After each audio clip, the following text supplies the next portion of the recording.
No programa de hoje você vai saber sobre a reunião da APEUESP com a Secretaria da Educação. Vai relembrar a última entrevista de João Felício. E vai conhecer a inovadora escola de robótica. Acompanhe. Na quarta-feira, dia 18 de março, a diretoria da APEUESP esteve em reunião aqui na Secretaria do Estado da Educação, no centro da capital, para tratar exclusivamente da pandemia de coronavírus. Bem, eu não consegui falar com o secretário, mas falei com o assessor dele e deixei uma pauta de reivindicações. Dentre elas é que o fechamento imediato, né? Nós, em Piracicaba, inclusive, deixamos um caso para ele. Já tem um professor que detecta, é suspeito, porque também estava com outro com coronavírus. Então, me parece há uma tendência a proliferar. Cada pessoa que tem um coronavírus são 16 potenciais, né? Com possibilidade de coronavírus. E também o impacto disso na vida de sobrevivência de professores. Nós temos professores eventuais, como é que vai ficar? Então eu reivindiquei, pague pelo menos o último salário, né? Porque lá na frente vocês vão precisar dos eventuais para reposição de aulas, para o andamento das atividades escolares. Também requisitamos cestas básicas para casos aí de vulnerabilidade. Requisitamos mais limpeza na escola, álcool gel. O correto mesmo seria fechar a escola. Essa para mim seria a medida mais acertada, até porque os países que enfrentaram o coronavírus, onde começou em Wuhan, na China, lá a primeira coisa, primeiro cercaram a cidade e fecharam tudo, e isolamento total. Ainda não é o caso do isolamento total, mas há o caso de você isolar zonas, os lugares, principalmente os lugares que são vulneráveis. A escola é um foco de infectação, e infecta mesmo, porque ali entra e sai muitas pessoas, né? O próprio pai vai, a própria criança, ela pode ser um polo ativo e levar o coronavírus para a mãe, para o avô, né? Então a gente está assim numa atitude de pedir uma solidariedade ativa mesmo da sociedade. Por favor, nos ajude a garantir que, enfim, as crianças fiquem em casa, mais isolada, não deixa a criança na rua, não deixa a criança em agrupamentos, né? Eu mesmo estou falando para minha filha, olha, não vai perto da vovó. Vovó é uma delícia ir pro colo dela, mas você é um polo ativo, não sei, você estava na escola. Falei para a Manuela hoje, você vai ficar lá no teu quarto, na sua televisãozinha, tem nada de amiguinho dentro de casa. Quando quiser vontade de falar, faz um FaceTime, fala por, né, a distância até passar. Depois a gente vai juntar todo mundo. Agora é hora de solidariedade ativa, eu não quero atirar em ninguém, eu só quero que o governo tenha a responsabilidade de, primeiro, fechar as escolas. Equipe gestora que for para lá também pode ser vítima disso. Está antecipando a nossa série, depois vai ver como é que fica, Poxa, ontem de manhã, há um dia atrás, eram 2.000 casos de suspeita, subiu para 8.000, são 300%, poxa vida, está esperando o quê?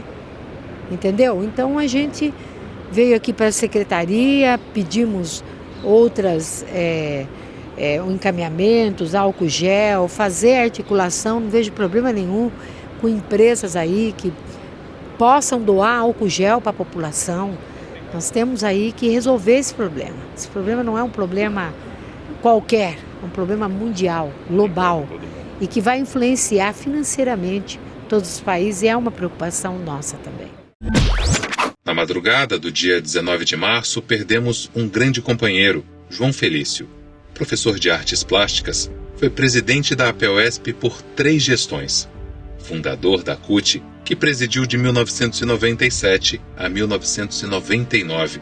Foi eleito presidente da CSI, Confederação Sindical Internacional, em 2014. Em fevereiro deste ano, no Congresso da APEUESP, deu sua última entrevista, sempre lúcido e apontando o caminho correto para a categoria.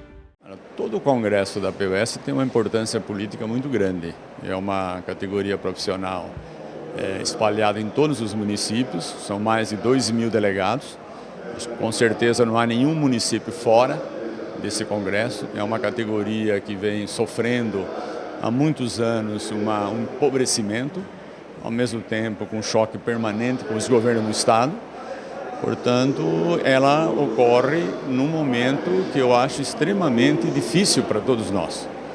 Além de termos um governo federal totalmente ultrapassado, tentando realçar determinados aspectos que não tem nada a ver com a conjuntura atual. Acho que é um governo altamente reacionário. Eu jamais imaginaria que com 69 anos nós pudéssemos chegar à constituição de um governo dessa natureza. E aliado a isso tem um governo do Estado também, tão ruim quanto, né? E é um momento extremamente difícil porque não é fácil você sozinho mudar a escola pública, mudar a correlação de força do Estado de São Paulo. Por isso que nós falamos que a educação ela tem que ser uma ação coletiva, uma ação ampla, uma ação que unifique pais e alunos, que unifique toda a comunidade escolar. Uma ação que possa fazer com que a opinião pública seja influenciada nessa luta.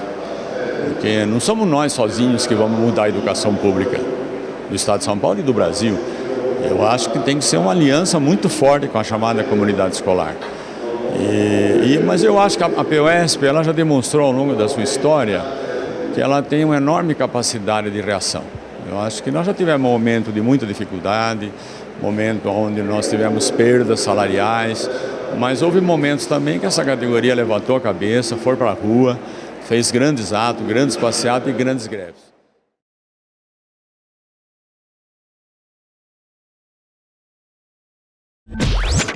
Hoje o Educação na TV veio visitar a Escola Pública de Robótica e nós vamos mostrar todos os benefícios proporcionados por essa prática.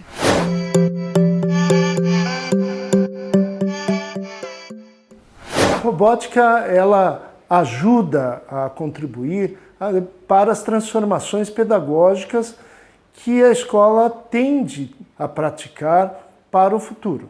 Ou seja, é inevitável que a escola tenha de mudar. E nesse sentido, a robótica tem um papel extremamente relevante. Para familiarizar os jovens com as novas tecnologias, algumas escolas adotam a robótica na grade curricular. E ao contrário do senso comum, robótica não tem só a ver com ciências ou matemática. De certa maneira, fazer com que as pessoas reconheçam que sem a ação, os trabalhos manuais, o desenvolvimento das competências vinculadas à coordenação motora fina, sem isso você não tem uma montagem de um robô em que você vai fazer uma programação. Para colocar tudo isso em prática, a comunidade escolar pode contar com o suporte da Escola Pública de Robótica e podem escolher, ao final do projeto, se querem ou não participar do torneio juvenil. Curso de formação para professores em robótica, computação e tecnologias emergentes, enxergando isso como um grande grupo de saberes, e ela também oferece todos os desafios do torneio juvenil de robótica, de tal maneira que o professor possa realizar isso em sala de aula, descrito quais são as atividades, que tipo de material, quais são as expectativas de desempenho para aquele material diante daquele problema. Robôs que correm, dançam, competem entre si. Resultados de muito trabalho em equipe, raciocínio lógico e professores dedicados. Para o professor é um desafio imenso.